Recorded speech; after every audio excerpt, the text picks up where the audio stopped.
कहते हैं एक पुत्र पिता की परछाई होता है और हर परछाई चाहती है कि वो अपना अस्तित्व प्राप्त कर सके। पुत्र चाहता है कि वो अपने पिता की भांति बने या कभी कभी उनसे भी श्रेष्ठ बने, पर इसमें कुछ भी अनुचित नहीं। अनुचित तब हो जाता है जब पुत्र अपने पिता जैसे बनने के स्वप्न को लेकर या उनसे भी श्रेष्ठ बनने के स्वप्न को लेकर अनुचित मार्ग पकड़ लेता है, क्योंकि तत्पश्चात वो ये नहीं चाहता कि वो अपने पिता के गुणों को आत्मसात कर ले।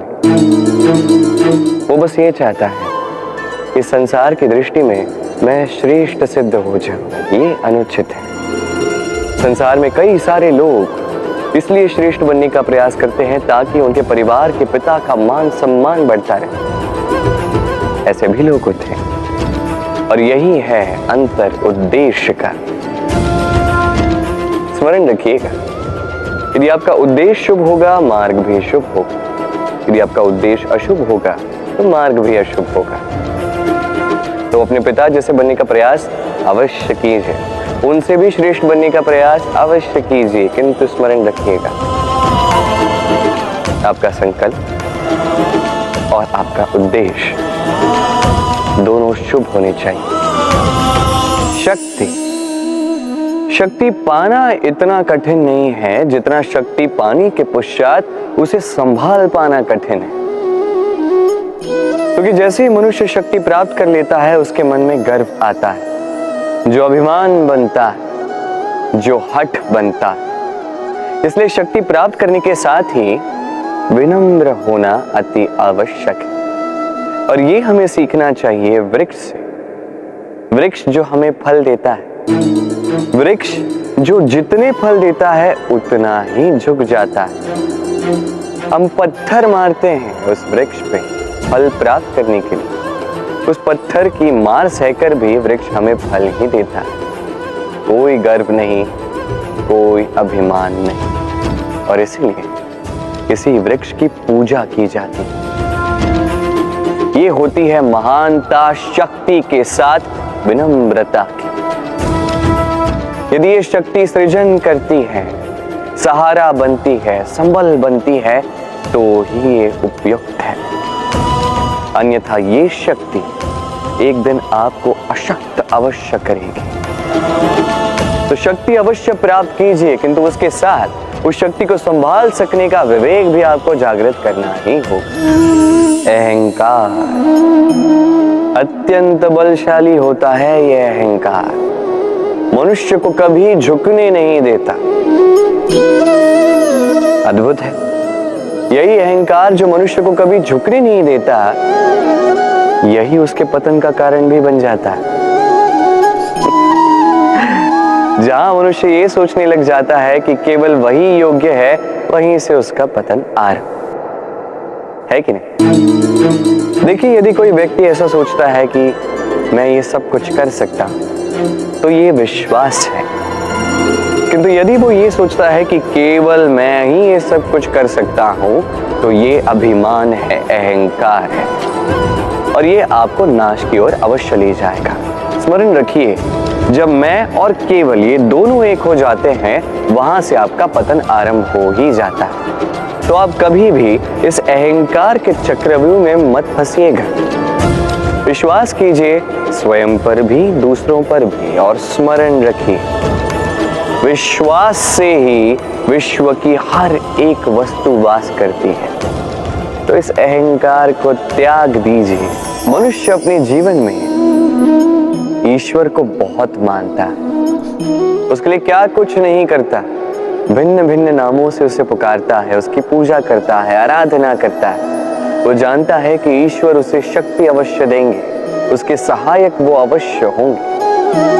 किंतु जब बात की जाए गुरु और ईश्वर की, तो गुरु का मान भी कभी कम नहीं होना चाहिए।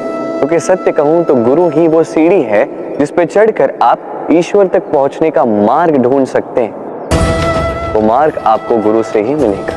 गुरु नहीं तो आप ईश्वर को कभी पा नहीं सके। और जीवन में कई बार लक्ष्य से कहीं अधिक महत्वपूर्ण मार्ग होता है। तो इस मार्ग का सम्मान करना सीखिए, अर्थात गुरु का सम्मान करना सीखिए। क्योंकि गुरु ही परमेश्वर होते हैं। आपके जीवन में आपका सच्चा मित्र कौन है? आपका सबसे श्रेष्ठ मित्र कौन है? वो जो समय आने पर आपकी सहायता करता है, या वो जो समय आने पर आपको धन देता है? देखिए, हम मनुष्य हैं, हमारे जीवन में लेन देन चलता ही रहता है, ये हमारे जीवन का भिन्न भाग है। किंतु कई बार ऐसा होता है कि हम उसे ही अपना सच्चा मित्र मान लेते हैं जो हमें एक बहुमूल्य भेंट देता है कि नहीं? अब आपके जीवन में वो बहुमूल्य भेंट क्या है? वो अमूल्य मित्र कौन है? ये निर्णय आप ही का है। किंतु यदि आप मुझसे पूछें तो मेरे अनुसार स्वर्ण, हीरे, मोती, धन ये बहुमूल्य नहीं। बहुमूल्य है साथ जब आप अकेले हो, समय जब आपको उसकी आवश्यकता, समर्पण जब आपको विश्वास की आवश्यकता। जो व्यक्ति आपके प्रति ये 3 गुण रखता है, जो आपके कठिन समय में आपका साथ अवश्य देता है, जब आपको आवश्यकता हो आपको समय अवश्य देता है, आपके लिए वो पूर्णतः समर्पित है, तो वही आपका प्रबल मित्र है, वही आपका सच्चा मित्र है। क्योंकि सत्य कहूं तो मित्रता का अर्थ ही है अपने आप को पूर्ण रूप से अर्पित कर देना। तो आपके इस मित्र के लिए अपने प्राण न्योछावर कर दीजिए।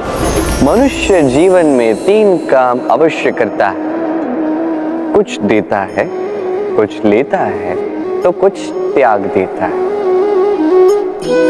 ये भी सोचता है कि ये करे तो कैसे करे। देने के लिए इतना धन नहीं है, लेने के लिए संसार में इतना स्नेह नहीं है, और त्यागने के लिए जीवन में इतना सुख ही नहीं है, ये कैसे करे। होता कुछ ऐसा है कि हम भौतिक संसाधनों में इतने व्यस्त हो जाते हैं कि हम समझ ही नहीं पाते कि क्या देना है, क्या लेना है और क्या त्यागना है। तो आज मैं आपको बता देता हूं। स्मरण रखिए ये 3 महत्वपूर्ण गुण, ये 3 महत्वपूर्ण भाव। देने के लिए दान, लेने के लिए ज्ञान और त्यागने के लिए अभिमान। जब आप दान देना सीख जाएंगे, ज्ञान अर्जित करने की शक्ति अपने आप में आ जाएगी, और जब ये ज्ञान आप में प्रवेश कर जाएगा, अभिमान अपने आप ही आपसे दूर चला जाए। जो व्यक्ति इन तीनों में संतुलन बनाए रखता है, उसका वर्तमान, भूतकाल, भविष्यकाल, लोक परलोक सब कुछ सुधर जाता है। जिस दिन आप दान देना सीख जाओगे, ज्ञान लेना सीख जाओगे, अभिमान त्यागना सीख जाओगे, आपको सर्वशक्तिशाली, सर्वशक्तिमान ईश्वर की भी आवश्यकता नहीं होगी, क्योंकि तब ईश्वर आप ही में वास करेंगे। जीवन में कई बार समस्याएं हमें चारों ओर से घेर लेती हैं। ये समस्याएं कई प्रकार की होती हैं। धन की समस्या हो सकती है, परिवार की समस्या हो सकती है, किसी संबंध की समस्या हो सकती है, कभी कोई दैनिक आवश्यकता हो सकती है, कभी कोई दुविधा हो सकती है, अनेक समस्याएं आती। किंतु जब भी कोई समस्या होती है, हमारे मन में उसके लिए एक उत्तर अवश्य होता है, जो हमारे ही भीतर होता है। इसे हम कहते हैं आत्मा। आत्मा परमात्मा का ही रूप होती है, और परमात्मा वो तो कभी कुछ अनुचित नहीं चाहते, है कि नहीं? ये आत्मा अच्छे से जानती है क्या उचित है, क्या अनुचित है। यदि चुनौती है तो वो ये कि आप अपने मन को समझ लें, क्योंकि आत्मा तो परमात्मा से ही आती है, किंतु ये मन मनुष्य जन्म से प्राप्त करता है, और इसका विकास होता है इस संसार को देख के। जिस दिन आपका ये मन और आपकी आत्मा दोनों एक हो जाएंगे, आत्मसात हो जाएंगे, उस दिन आपके जीवन में ना कोई समस्या होगी, ना कोई कठिनाई, ना ही कोई संकट, क्योंकि आपके पास हर समस्या, हर कठिनाई, हर संकट का हल होगा, वो भी आप ही के भीतर। तो आइए और मेरे साथ प्रेम से कहिए राधे राधे।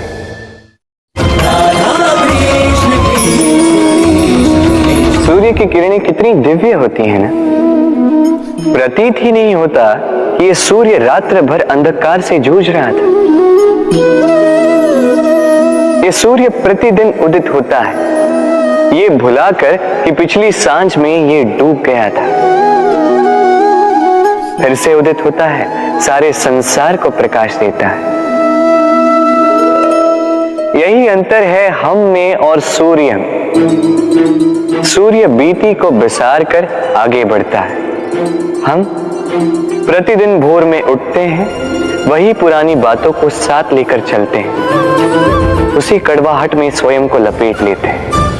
अब यही बीती बातों की श्रृंखला हमें जीवन में आगे बढ़ने ही नहीं देती। देखिए यही जीवन है। भूल सबसे होती है, अपयश सबको मिलता है, सबकी यात्रा में असफलता लिखी है, सभी बुरे दिन देखते हैं। किंतु इन सारी बातों को भुलाकर जब जीवन में आगे बढ़ोगे, तभी तो इस संसार में, इस आकाश में सूर्य बनकर चमकोगे, तभी तो इस संसार को प्रकाश दोगे।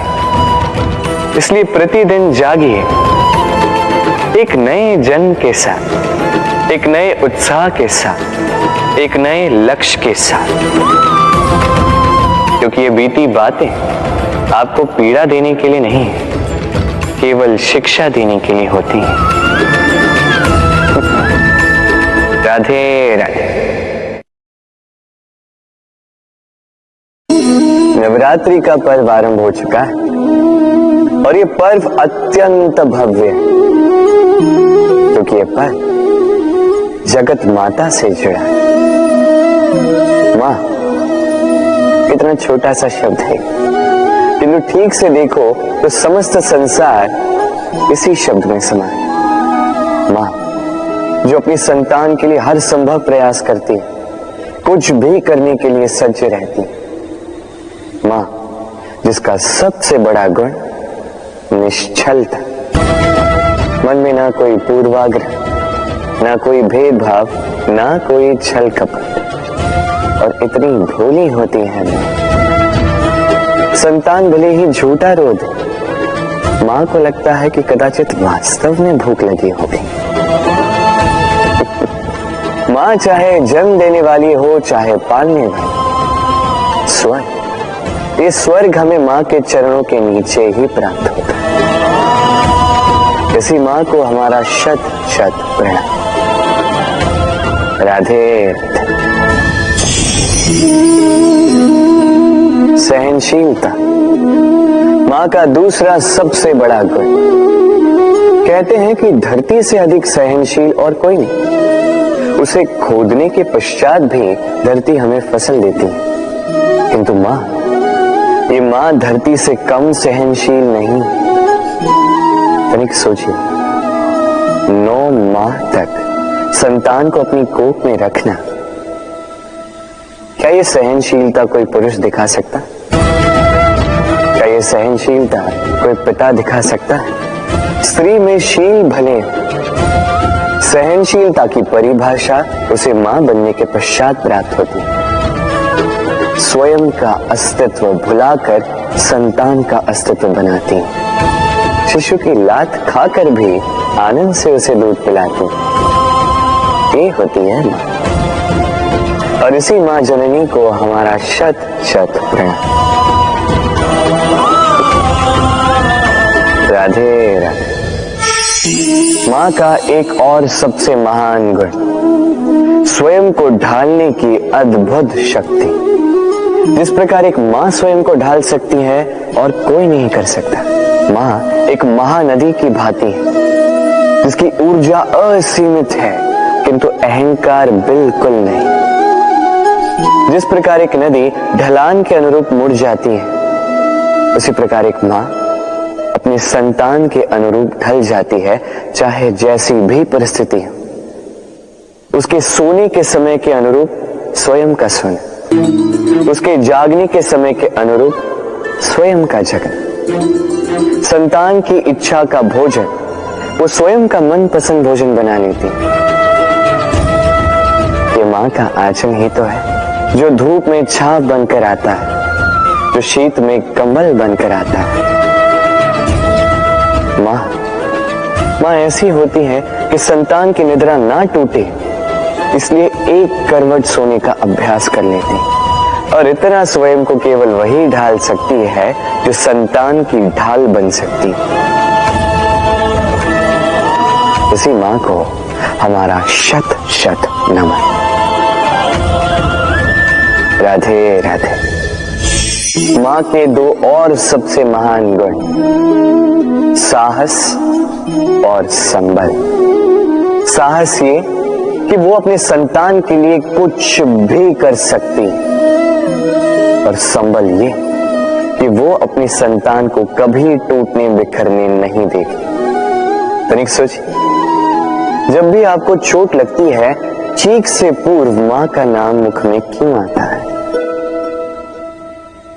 तनिक सोचिए, जब आपको बल की आवश्यकता होती है, साहस की आवश्यकता होती है, आगे आप अपना मार्ग देख रहे हैं जो अत्यंत कठिन प्रतीत हो रहा है, तब मुख से मां की ही शपथ क्यों निकलती? क्योंकि मां ही है जो हमें साहस देती, मां ही है जो हमें सहारा देती।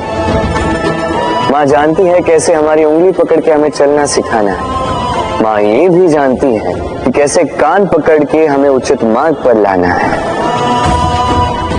इसी साहसी मां को हमारा शत शत नमन। राधे राधे। कभी आपने सुना है, हिरणी सिंह से बचने के स्थान पर उससे जाके लड़ पड़ी। हिरणी ने सिंह पर आक्रमण कर दिया। कभी सुना है? कभी नहीं। किंतु ऐसा हो सकता है, ऐसा होता भी है, और ये होता तब है जब हिरणी के शावक संकट में हो। जब उन्हें सिंह से प्राणों का संकट हो, तब हिरणी भी आके सिंह से लड़ पड़ती है, उससे भिड़ पड़ती है, क्योंकि वो मां है, और मां अपनी संतान के लिए कुछ भी कर सकती है। ये ममता है, ये जितनी कोमल हो सकती है उतनी ही कठोर भी हो सकती है, और अपनी संतान के हित के लिए वो क्रोध की पराकाष्ठा पार करते हुए अपनी संतान की सुरक्षा करके ही रहेगी। और इसीलिए तो मां संतान के जीवन की सबसे बड़ी ढाल कहलाती है। इसी मां को हमारा शत शत नमन। राधे राधे। करुणा। करुणा वो भाव है जिससे संसार के सारे भाव जन्म लेते हैं, और ये समस्त संसार ये मां से जन्म लेता है। मां वो व्यक्ति है जो करुणा का सागर है। संतान को देखकर ही समझ जाती है कि उसकी विडंबना क्या है, उसकी आवश्यकता क्या है। संतान के नेत्रों में यदि अश्रु दिखे, वो देखकर ही समझ जाती है कि उसके शरीर के कौन से भाग में उसे चोट लगी है। संतान के बिना कहे मां समझ जाती है कि आज भोजन में संतान क्या खाएगी। ये होती है मां। मां करुणा का सबसे बड़ा रूप है, और आज के युग में मनुष्य जो है, थोड़ा भी आगे क्यों ना निकल जाए, मां को तो पीछे ही छोड़ देता, मां को भूल ही जाता है। ये भूल आप कभी ना करें, कभी ना करें, क्योंकि मां वो करुणा है जो यदि आपके जीवन से चली गई, उसके पश्चात आप जीवन अवश्य जिएंगे, किंतु कभी जीवन जी नहीं पाएंगे। उसके पश्चात आपके जीवन से आपका ये मूल्यांक, आपके जीवन से करुणा का ये भाव, ये भी आप खो दोगे। आपकी मां सबसे अधिक महत्वपूर्ण है। यदि मां को खो दिया तो समझ लीजिए सब कुछ खो दिया। इसलिए मां को सदैव स्मरण रखिए, सदैव उसे प्रेम दीजिए, और मेरे साथ कहें राधे राधे। आज विजयदशमी, वो दिन है जब श्री राम ने रावण का वध किया। वो दिन है जब श्री राम ने लंका पर विजय प्राप्त की। लोग कहते हैं कि अच्छाई की बुराई पर विजय का प्रतीक है। इसे देखने का एक और रूप भी, जी हाँ, ये प्रेम के विजय का भी प्रतीक है। ये परिवार के विजय का भी प्रतीक है। आपको तो ज्ञात होगा ही कि रावण महाज्ञानी था, महाशक्तिशाली था, महादेव का परम भक्त था रावण। अब जो व्यक्ति कैलाश पर्वत उठा सकता था, वो व्यक्ति स्वयं एक कटे हुए वृक्ष की भांति श्री राम के चरणों में गिरा हुआ था। क्यों? क्योंकि राम के साथ लक्ष्मण था, वही रावण के साथ विभीषण भी नहीं था। एक और परिवार में बढ़ता प्रेम था, तो दूसरी ओर परिवार में बढ़ती तरह। स्मरण रखिए, यदि संसार पर विजय प्राप्त करनी है तो सर्वप्रथम परिवार में प्रेम बनाए रखना होगा। परिवार में केवल प्रेम बढ़ाइए, द्वेष कभी नहीं। आप सदैव सुखी रहें और जीवन की हर बाधा पर आप विजय प्राप्त करें।